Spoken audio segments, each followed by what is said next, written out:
میرے عزیزو، گناہ بھی ظلم ہے، جیسے کہ قرآن میں اللہ نے فرمایا وَلَوْ أَنَّهُمْ إِذْ ظَلَمُوا أَنفُسَهُمْ، جب لوگ اپنی جانوں پر ظلم کر لیں تو اے محبوب آپ کے دربار پہ آئیں۔ یہ جو آیت ہے، ظلم کا مطلب کیا ہے؟ انسان جب گناہ کرتا ہے تو وہ اپنے آپ پر ظلم کرتا ہے۔ ظلم کی بہت ساری شاخیں ہیں، اور ظالموں کو اللہ پسند نہیں فرماتا، چاہے وہ اپنے اوپر ظلم کیا ہو یا کسی نہتے پر ظلم کیا ہو۔ ظلم ہوتا ہے۔ آج دنیا میں جو حالات ہم دیکھ رہے ہیں، ظالموں کا ظلم عروج کو پہنچا ہوا ہے، اور قرآن پاک میں رب تعالیٰ نے ظالموں کی نشانیاں بھی بیان کی، ایسا نہیں کہ یہ پہلی مرتبہ ہوا ہے۔ اللہ تعالیٰ فرماتا ہے وَكَم مِّن قَرْيَةٍ أَهْلَكْنَاهَا، کتنی بستیاں ایسی ہیں جن کو ہم نے ہلاک کر دیا۔ رب تبارک و تعالیٰ نے ان کو ختم کر دیا کیونکہ وہ ظالم تھے۔ ظالموں کی بستیاں جو ہلاک ہوئی، قرآن پاک میں 3 مثالیں آپ کو بتاتا ہوں۔ ایک نوح علیہ السلام کی امت اور ان کی آبادی، دوسری حضرت لوط علیہ السلام کی قوم، تیسری حضرت صالح علیہ السلام کی قوم۔ یہ تینوں قومیں ایسی ہیں، گناہ میں تو تھی لیکن غرور بہت زیادہ تھا، گھمنڈ بہت زیادہ تھا۔ اللہ کو آج کے دور میں اگر کسی کے پاس پیٹروٹ میزائل ہیں اور بم بارود کی طاقت رکھتا ہے، نیوکلیئر پاور ہے، تو وہ یہ سمجھتا ہے مجھے کوئی شکست نہیں دے سکتا۔ بالکل جیسے یہ اسرائیل ہر دور میں ظالموں کا خواب رہا ہے، ہر دور میں ظالم اسی طرح کی فکر رکھتے ہیں۔ نوح علیہ السلام کی قوم بہت مضبوط قوم سمجھی جاتی تھی۔ اللہ تعالیٰ نے اپنے نبی کو جب حکم فرمایا کہ آپ ایک کشتی بنائیں بہت بڑی، تو وہ آپ کا مذاق اڑاتے تھے۔ یہاں دور دراز کہیں نہ ندی ہے، نہ نالا ہے، نہ سمندر ہے، کشتی کس میں چلاؤ گے؟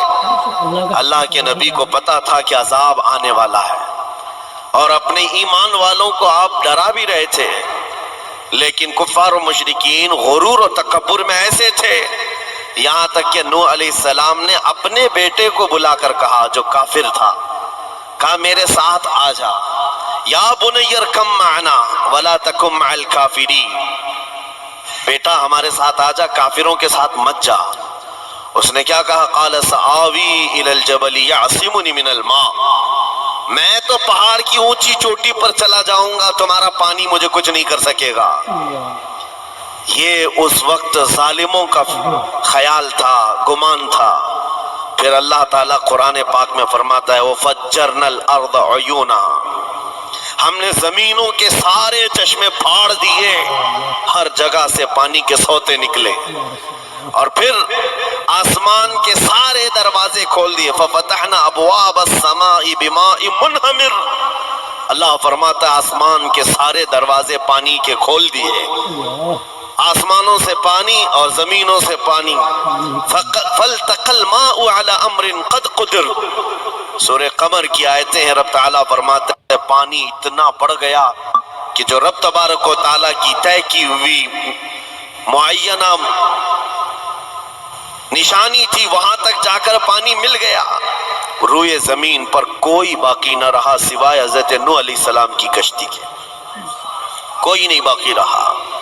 جب یہ پانی پھیل گیا، کیا پہاڑوں کی چوٹیاں، کیا محلوں کی اونچائیاں، سب غرق ہو گئے، اور وہ جبابرہ، وہ قوت کے بادشاہ جو کہتے تھے ہمارا کوئی کچھ نہیں بگاڑ سکے گا، سڑ گئے پانیوں میں۔ صرف پانی اللہ تعالیٰ بھیج دے تو انسان اسے روک نہیں سکتا، عذاب الہی کو کیسے روک سکے گا؟ دوسری گھمنڈی قوم، غرور میں مبتلا قوم تھی حضرت لوط علیہ السلام کی قوم، جو بدکاریوں میں ملوث تھے۔ اللہ کا جب عذاب آیا تو قرآن پاک میں رب تعالیٰ فرماتا ہے وَأَمْطَرْنَا عَلَيْهِمْ حِجَارَةً مِّن سِجِّيلٍ، نوکیلے پتھروں کی ہم نے ان پر بارش کی۔ فَجَعَلْنَا عَلِيَهَا سَافِلَهَا، ان کی اونچائیوں کو اٹھا کر کے نیچے پلٹ دیا گیا، زمین کو فرشتوں نے اوپر تک اٹھایا اور اس کے بعد پلٹ دیا، یہ پوری بستی غرق ہو گئی، ختم ہو گئی۔ یہ بستی بھی وہی تھی جس کو حضرت لوط علیہ السلام بار بار تنبیہ کرتے تھے کہ ظلم سے بچو، ظلم سے بچو، ظلم اللہ کے عذاب کو دعوت دیتا ہے، لیکن وہ مذاق اڑاتے تھے، اور جب ہلاک و برباد ہو گئے، ختم ہو گئے، ان کی نشانیاں بھی باقی نہیں رہی۔